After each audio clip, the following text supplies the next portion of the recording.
The Scarlet Letter. 24. Conclusion. After many days, when time sufficed for the people to arrange their thoughts in reference to the foregoing scene, there was more than one account of what had been witnessed on the scaffold. Most of the spectators testified to having seen, on the breast of the unhappy minister, a scarlet letter, the very semblance of that worn by Hester Prynne, imprinted in the flesh. As regarded its origin, there were various explanations, all of which must necessarily have been conjectural. Some affirmed that the Reverend Mr. Dimmesdale, on the very day when Hester Prynne first wore her ignominious badge, had begun a course of penance, which he afterwards, in so many futile methods, followed out, by inflicting a hideous torture on himself. Others contended that the stigma had not been produced until a long time subsequent, when old Roger Chillingworth, being a potent necromancer, had caused it to appear, through the agency of magic and poisonous drugs.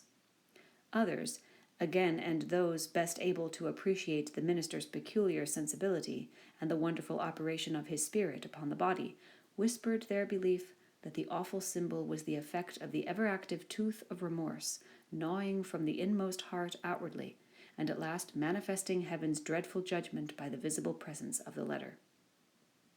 The reader may choose among these theories.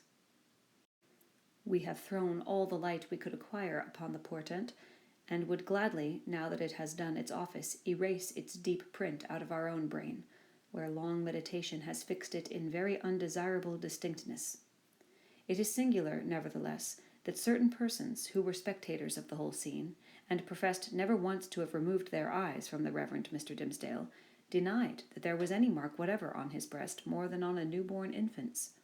Neither, by their report, had his dying words acknowledged, nor even remotely implied, the slightest connection on his part with the guilt for which Hester Prynne had so long worn the scarlet letter.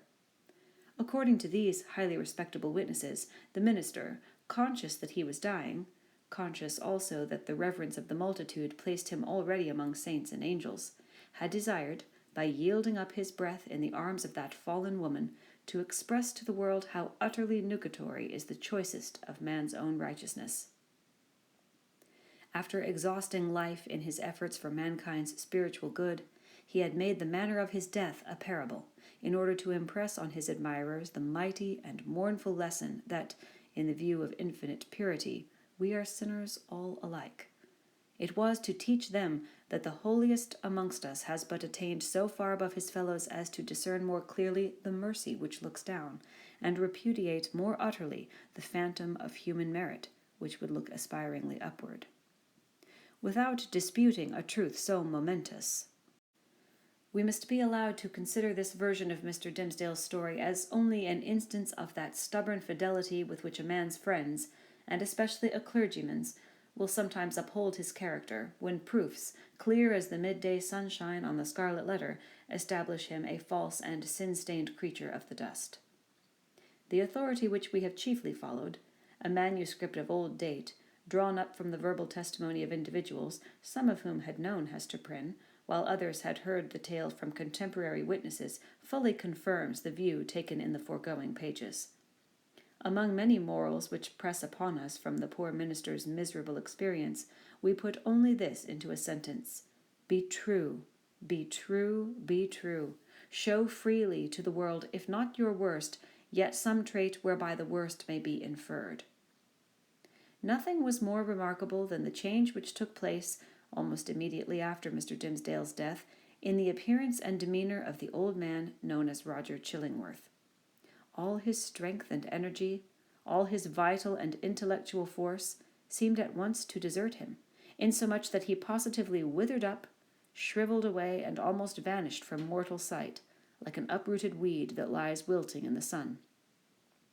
This unhappy man had made the very principle of his life to consist in the pursuit and systematic exercise of revenge, and when, by its completest triumph, consummation, that evil principle was left with no further material to support it. When, in short, there was no more devil's work on earth for him to do, it only remained for the unhumanized mortal to betake himself whither his master would find him tasks enough, and pay him his wages duly. But to all these shadowy beings, so long our near acquaintances, as well Roger Chillingworth as his companions, we would fain be merciful. It is a curious subject of observation and inquiry whether hatred and love be not the same thing at bottom. Each, in its utmost development, supposes a high degree of intimacy and heart knowledge. Each renders one individual dependent for the food of his affections and spiritual fife upon another. Each leaves the passionate lover, or the no less passionate hater, forlorn and desolate by the withdrawal of his subject. Philosophically considered, therefore, the two passions seem essentially the same, except that one happens to be seen in a celestial radiance and the other in a dusky and lurid glow. In the spiritual world, the old physician and the minister, mutual victims as they have been, may, unawares, have found their earthly stock of hatred and antipathy transmuted into golden love. Leaving this discussion apart, we have a matter of business to communicate to the reader. At old Roger Chillingworth's decease, which took place within the year, and by his last will and testament, of which Governor Bellingham and the Reverend Mr. Wilson were executors, he bequeathed a very considerable amount of property, both here and in England, to little Pearl, the daughter of Hester Prynne. So Pearl, the elf child, the demon offspring, as some people up to that epoch persisted in considering her, became the richest heiress of her day in the New World. Not improbably, this circumstance wrought a very material change in the public estimation, and had the mother and child remained here, little Pearl, at a marriageable period of life, might have mingled her wild blood with the lineage of the devoutest Puritan among them all. But, in no long time after the physician's death, the wearer of the scarlet letter disappeared, and Pearl along with her. For many years, though a vague report would now and then find its way across the sea, like a shapeless piece of driftwood tossed ashore with the initials of a name upon it, yet no tidings of them unquestionably authentic were received. The story of the scarlet letter grew into a legend. Its spell, however, was still potent, and kept the scaffold awful where the poor minister had died, and likewise the cottage by the seashore where Hester Prynne had dwelt. Near this latter spot, one afternoon some children were at play, when they beheld a tall woman in a grey robe approach the cottage door. In all those years it had never once been opened, but either she unlocked it, or the decaying wood and iron yielded to her hand, or she glided shadow-like through these impediments, and, at all events, went in. On the threshold she paused, turned partly round, for perchance the idea of entering alone and all so changed, the home of so intense a former life, was more dreary and desolate than even she could bear. But her hesitation was only for an instant, though long enough to display a scarlet letter on her breast. And Hester Prynne had returned and taken up her long-forsaken shame. But where was little Pearl? If still alive, she must now have been in the flush and bloom of early womanhood. None knew, nor ever learned with the fullness of perfect certainty, whether the elf-child had gone thus untimely to a maiden grave, or whether her wild, rich nature had been softened and subdued and made capable of a woman's gentle happiness. But through the remainder of Hester's life there were indications that the recluse of the scarlet letter was the object of love and interest with some inhabitant of another land. Letters came with armorial seals upon them, though of bearings unknown to English heraldry. In the cottage there were articles of comfort and luxury such as Hester never cared to use, but which only wealth could have purchased and affection have imagined for her. There were trifles, too, little ornaments, beautiful tokens of a continual remembrance that must have been wrought by delicate fingers at the impulse of a fond heart. And once Hester was seen embroidering a baby garment with such a lavish richness of golden fancy as would have raised a public tumult had any infant thus apparelled been shown to our sober-hued community. In fine, the gossips of that day believed, and Mr. Surveyor Pugh, who made investigations a century later, believed, and one of his recent successors in office, moreover, faithfully believes, that Pearl was not only alive, but married, and happy, and mindful of her mother, and that she would most joyfully have entertained that sad and lonely mother at her fireside. But there was a more real life for Hester Prynne here, in New England, than in that unknown region where Pearl had found a home. Here had been her sin, here her sorrow, and here was yet to be her penitence. She had returned, therefore, and resumed, of her own free will, for not the sternest magistrate of that iron period would have imposed it, resumed the symbol of which we have related so dark a tale. Never afterwards did it quit her bosom. But, in the lapse of the toilsome, thoughtful, and self-devoted years that made up Hester's life, the Scarlet Letter ceased to be a stigma which attracted the world's scorn and bitterness, and became a type of something to be sorrowed over, and looked upon with awe, yet with reverence too. And, as Hester Prynne had no selfish ends, nor lived in any measure for her own profit and enjoyment, people brought all their sorrows and perplexities, and besought her counsel, as one who had herself gone through a mighty trouble.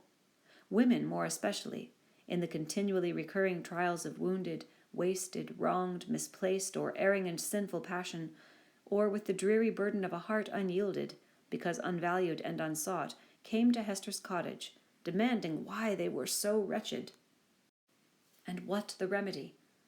Hester comforted and counseled them as best she might. She assured them, too, of her firm belief that, at some brighter period, when the world should have grown ripe for it, in heaven's own time, a new truth would be revealed, in order to establish the whole relation between man and woman on a surer ground of mutual happiness. Earlier in life, Hester had vainly imagined that she herself might be the destined prophetess, but had long since recognized the impossibility that any mission of divine and mysterious truth should be confided to a woman stained with sin, bowed down with shame, or even burdened with a lifelong sorrow. The angel and apostle of the coming revelation must be a woman, indeed, but lofty, pure, and beautiful, and wise. Moreover, not through dusky grief, but the ethereal medium of joy, and showing how sacred love should make us happy by the truest test of a life successful to such an end. So said Hester Prynne, and glanced her sad eyes downward at the Scarlet Letter, and, after many, many years, a new grave was delved near an old and sunken one, in that burial ground beside which King's Chapel has since been built. It was near that old and sunken grave, yet with a space between, as if the dust of the two sleepers had no right to mingle. Yet one tombstone served for both. All around there were monuments carved with armorial bearings, and on this simple slab of slate, as the curious investigator may still discern and perplex himself with the purport, there appeared the semblance of an engraved escutcheon. It bore a device, a herald's wording of which may serve for a motto and brief description of our now concluded legend. So somber is it, and relieved only by one ever-glowing point of light gloomier than the shadow. On a field, sable. The letter A, gules.